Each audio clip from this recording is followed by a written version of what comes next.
Hi there, I'm Russell Conte. I'm from Sewing Art Center in Santa Monica, California. We're here today to show you how to make a stocking for Christmas, the perfect gift, the perfect heirloom for just about anybody.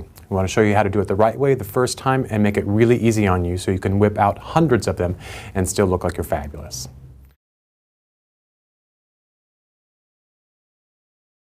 So we're going to need some tools. You're going to need a good quality pair of shears. Right here, you're going to want good quality needles, size 90 or size 100, depending on the weight of the fabric you're using. You want something that's got some resilience to it and got a really sharp needle point so that you'll get through those multiple layers very easily.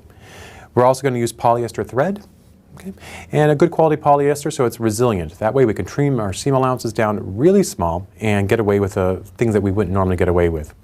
A little quick note, when we're sewing this together, we're actually going to use a very short stitch length, 1.5 millimeters or 2 millimeters. Lets us get a little bit more mean with the fabric when we're trying to turn it right side out. You'll want something to trace the pattern with. Chalk is always your best choice. I used an indelible marker simply because it shows up on the camera better. In addition to the other tools we talked about, you're also going to want an awl, A-W-L, and that's kind of like a stiletto. It's a very sharp-pointed object that lets us pierce a piece of fabric in multiple layers. When we pull the stocking hanger through the fabric, we're going to need that in order to be able to do it successfully. Another device is a bodkin, very widely available, very useful. It's a little tweezer with a bead on it, basically. We're also going to want a 36-inch piece of ribbon that we can use for the hanger, and that's an arbitrary measurement. You can start with that. You can always cut some away if you need to, but if it's cut too short, you get to cut another piece. We'll want a pattern piece, and that you can just freehand trace. There's lots of clip art out there. You can find a pattern that works for you and then just trace a pattern onto your fabric. You're going to need your stocking fabric. It's going to need to be 12 inches wide by 22 inches long. You'll need two pieces, one for the front and one for the back. You'll need exactly two pieces for the lining as well, the same size, 12 inches wide by 22 inches long.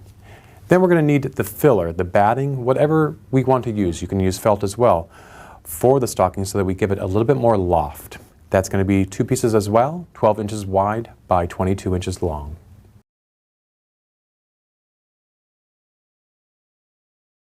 The next step is to actually trace the pattern to the front lining piece, but to the wrong side of it. Okay? And you'll see that right here in the black. And as I indicated before, I just used an indelible marker for my purposes simply so you could see the pattern more easily. That's the first step. Do not cut out the pattern at this point. That's the trick to this whole process.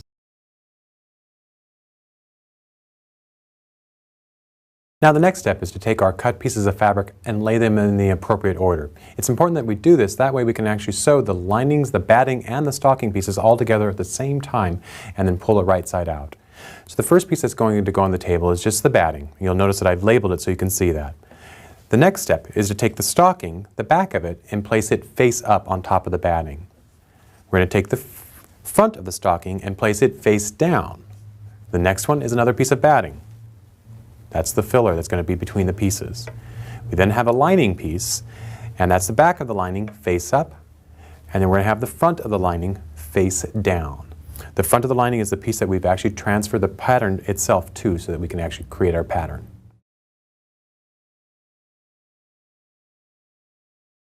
Our fabrics are all layered one on top of the other. There are 6 pieces, remember, and then we're going to pin them together so that they stay stable. Use long pins and pin through all the layers so that we hold them together. The trick here is to pin the layers together. Do not cut the pattern. We're going to sew around the pattern before we cut. It just makes it a lot easier to take the curves.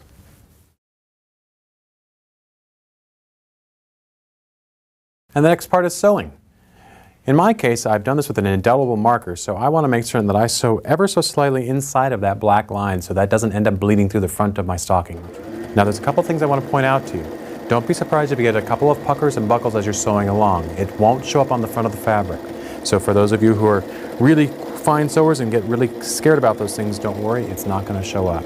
When you're taking the corners, also don't be afraid to manhandle the fabric a little bit. The machine wants to sew straight and you want to sew it on a curve, so just kind of push and pull the fabric as you need to get around the corner successfully.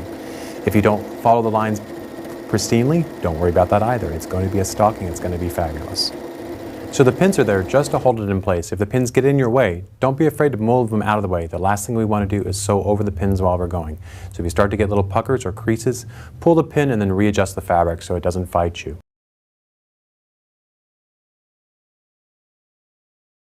We're ready for cutting now. We're going to cut really close to the seam allowance because we don't want to leave much there. Okay? So you can get down to about 1/4 inch away from it, and you're simply going to cut all the way around. In my sewing, you'll notice a couple of puckers, and as I indicated, that's not going to be an issue. It's not going to show up on the outside portion of it. I used to get really crazy about that stuff when I was making these, just to realize that that was just me getting crazy about it. The closer we trim to our stitching, the more accurate it's going to turn out, the more curvy it's going to be. Many patterns will tell you that you need to trim your seam allowances and then clip them, notch them. And we don't want to notch them because sometimes that notching will bleed through. You'll see those notches. So if our stitch is really short, as I indicated, and we trim really close to it, the notching becomes inconsequential. It's unnecessary.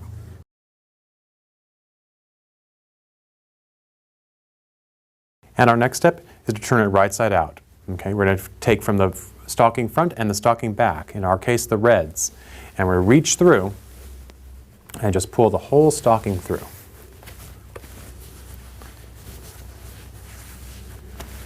Don't be afraid to be aggressive. We've trimmed real close to the stitching, but we've used polyester thread, which is really strong.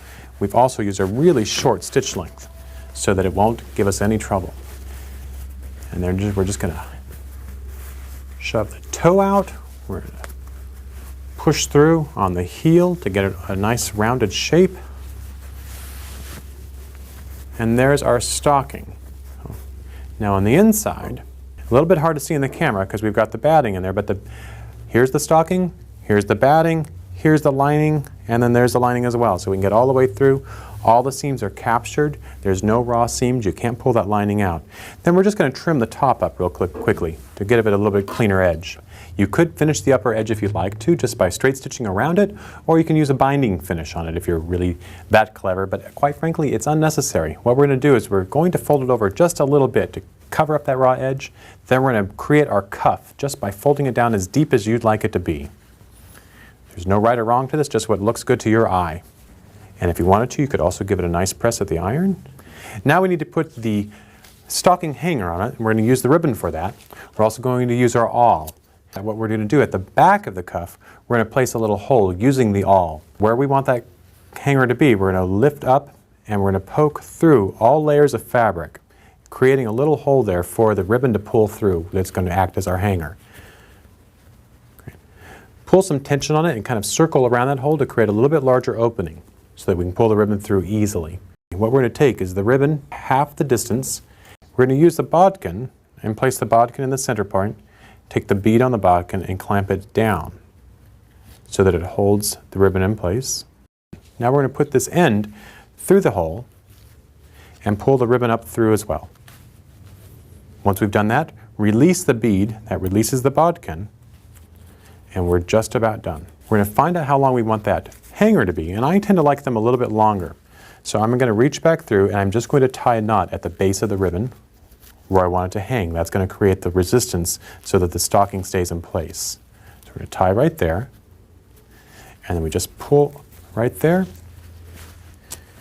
and we're done.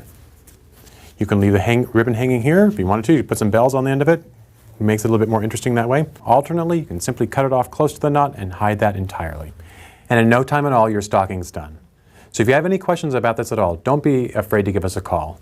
You'll find us online at sewingartscenter.com or 866-SEWING-ARTS. You're welcome to give me a call anytime. Thanks for joining us.